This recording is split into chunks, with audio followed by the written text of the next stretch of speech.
increase your success in 2024. Hopefully I can do exactly that. Again, my name is Henry Eisenstein. Super blessed to be here, Pam. Thank you for the opportunity. This means absolutely the world. Let's dive into some things here. So my promise for all of you here today is just to give you one thing alone, which is to get you super clear, give you a really clear plan of how you can add an additional $100,000 to your business this year, regardless of the economy or some ridiculous verdict that NAR decided to give us. Thank you. I do have two questions before we do get started here, which is, can I be real? Can I be raw? Can I be true, direct, and honest with you here today? Raise your hand if that's okay. All right, fantastic. Thank you for that. Second of all, is it okay if I share my story? All right, cool. I promise I'll be fast because I have like 70 slides. We're going to rip. So 21 years old, I was a two-time college dropout. If you guys remember back in grade school and you guys would look in the back of the room, there's a quiet kid with his head down on the table sleeping. Yeah, that was me, okay? That was me back in grade school. I barely graduated high school, honestly. Graduation was the greatest day ever. I was like so grateful. I was like, finally, let me out of here. I didn't even want to go to college. I didn't even apply. My parents were not too thrilled with that. At 21, 550 credit score. I am someone who has spoken so many times since on mental health. I'm deeply passionate about it, but I was one of those kids who honestly fell through the cracks. I had, mental health issues, depression, suicidal thoughts. I've attempted on my life 3 times before the age of 13, and I'm grateful to be with you all here today to share my story. I was $70,000 in credit card debt, and I had less than $2,000 to my name, but the second I got a check, I did something special with it, which is that I invested in myself. Just like all of you here today, I went to conference after conference. I invested in coaches, mentors, everything you can possibly imagine, and I'm so grateful I decided to invest in myself because it's made me who I am today, which I've been a part of over $500 million worth of real estate transactions, both on the investor side, the broker side, and every inch in between. $10 million worth of fees, revenues, flips, you name it. I've been a part of it. I own $8 million worth of real estate with my partners as well, and in 2024 year to date, I have over $4 million in pending fees, commissions, and everything else. And this is only possible because one day I decided enough was enough. I was sick and tired of being sick and tired. I was sick and tired of not being able to have the financial freedom. My fiance was just in a horrible horseback riding accident. I was in the middle of a live stream, and I had to drop everything and run out, and she ended up, thankfully only tearing a few ligaments in her shoulder. But the point is, financial freedom made me able to walk into that hospital and said, I don't care what happens today, I've got it. My grandparents fell recently. I have all 4 of my grandparents still, but they're in their 90s. They're not doing fantastic, but I have the financial freedom to get on a plane anytime I need to and go out and see them and spend time with them because they are my world. And I'm just so grateful I was able to say yes when I did. Again, I'm going to go through a bunch of things, but just to kind of give you some reference, some of the checks that we've cleared. And this is why I decided to get into EXP commercial, right? I was a residential side, and I switched over to the EXP commercial, but just to kind of give you some reference here. And I'm here to share with you today what I've paid hundreds of thousands of dollars to coaches, mentors, conferences, you name it. I'm going to give it all away, and let's dive in. So today's agenda is I'm going to cover my 8 principles of adding an additional $100,000 to your business this year. Let's dive in. So, by the way, I'm from New Jersey. I don't know if you could tell from the accent how fast I talk. I flew in last night. I'm ready to rock and roll, and I'm red-eyeing out tonight, so let's have some fun. Ground rules before we get started. You must have an open mind. You must have a place to take notes, and by the way, I want you to understand as a special gift for everyone here today, I'm going to give you all the slides, so you don't even need to worry about it. So I'm going to give you all the slides. Don't even worry about taking notes. Sitting up at the edge of your seats, so if you guys can sit up, let's, everyone give me 100% attention. I would appreciate it. I want to do the same thing for you guys here. Let's have some fun, and I'm going to give you a special gift at the very end. Number 1, how to grow any business. I've been studying somebody called Jay Abraham. If you know who that is, he's the #1 business consultant of all time, and he talks about how there's only really 3 ways to increase one business, any type of business, and those 3 ways are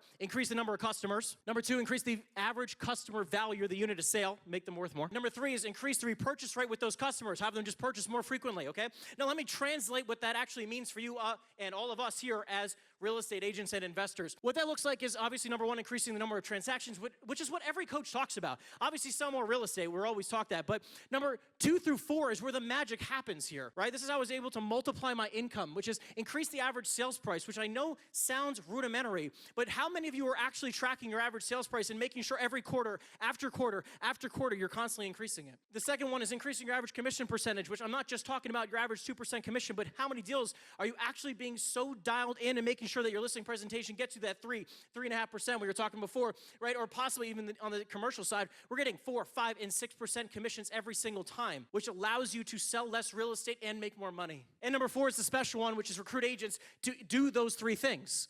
Because someone's got to do it, and if it's not you, it's got to be somebody else. So we're going to talk about really fast here. It's just increasing the number of transactions. I'm not going to rip through all this type of stuff, but just to give you some reference, it's obviously going to go back to lead gen. Unlike the wonderful Elizabeth Riley, I'm a cold caller, right? I have many agents who work with us. We make about 100,000 cold calls a month. We pound the phones. It's just crazy excitement all day, 24/7, 365. That's my way. She has hers. You have yours. It's okay. Just want to share what we're doing here. But there's many ways that you guys can generate leads. But the point, I don't care how you generate them. The point is generate them. Because clearly right now, wherever you are in your business, if you want to make more money, it includes generating more leads, no matter how you plan on doing it. The point is that if you're right now at, let's just say, 1 lead a day, set the new standard, 2 leads a day, 3 leads a day. Right now, my team's generating somewhere between 20 and 30 leads a day. Every single day. And it's important to be tracking that and saying, next quarter, I want to do more and more and more. Next, for average sales price, expanded geographic location.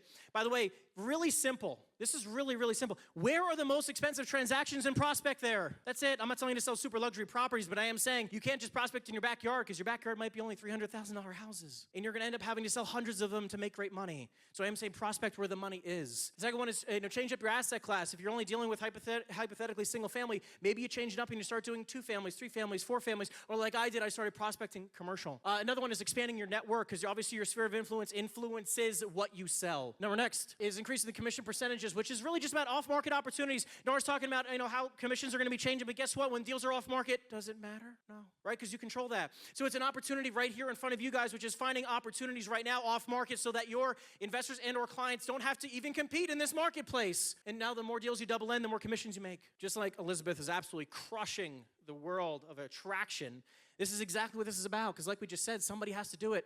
And if right now it's you, it's okay. It was me for many years, and it still is for me today. It still is for Elizabeth today. But guess what? It doesn't mean we can't be attracting people to do it with us. Because again, if it's not you, who? Next, learning the tax game. Who here loves to pay taxes? No one. Weird. Okay, so what's fascinating here is that if you don't learn the tax game, you're going to overpay in taxes. And what's funny is that taxes are actually the least favorite word of every real estate agent. Am I right? No one wants to pay taxes, but if you don't learn the tax game, what ends up happening is that you end up, by the way, taxes are the most expensive thing in your business. It's the most expensive expense in your business. It's the largest expense. So if you don't understand the tax game, which I've gotten very, very good, I've studied it for years. I actually went to school, community college, for like 6 weeks or something like that, but I went for accounting. That was the plan. I promise. Okay, but the point is, the point here is that you have to learn the tax game where like now I know it just as well as my accountant knows it. My goal is to buy enough real estate each and every single year where I can do a cost segregation study, which right here you can, again, you're going to get on my slides, so you don't have to worry about taking pictures or anything like that, but you learn things like cost segregation studies where you can all of a sudden get depreciation immediately, where you get the depreciation where you don't even have to pay any money on your taxes. Wouldn't that be great? Who here doesn't want to pay any taxes for the rest of their life? Guess what? Buy real estate. It helps because it's not just about selling it, it's about acquiring it, right? It's getting to the other side of the table. We all love being brokers, but some of us don't understand that the money's on the other side of the table. The next part here is modeling. When it comes to being successful, I want you to know, like, I'm constantly up-leveling the people I'm modeling. That's the simplicity of success, right? We just follow the people who are more successful than us in every aspect. My grandparents have been married, each of them, there's everyone, all 4 of them still around, over 60 years each. I love asking them, like, what keeps you married? And modeling success when it comes to relationships is the same thing as your body as it is your business. Right? You model people who have what you want.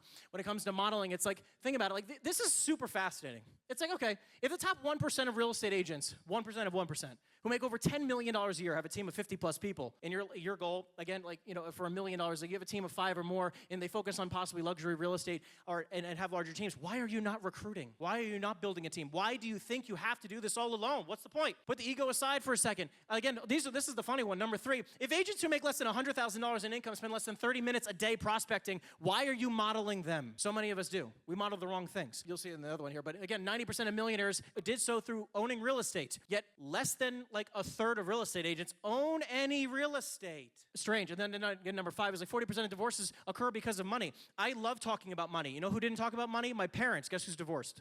Among other things. But this is what I want to talk about here today, is just being real, raw, and transparent with each and every single one of you guys. Like, hey, like I talk about with my fiance all the time, we talk about money. We have to talk about money. I want to get it all, I want to be on the table 24/7, 365 and know where we're going.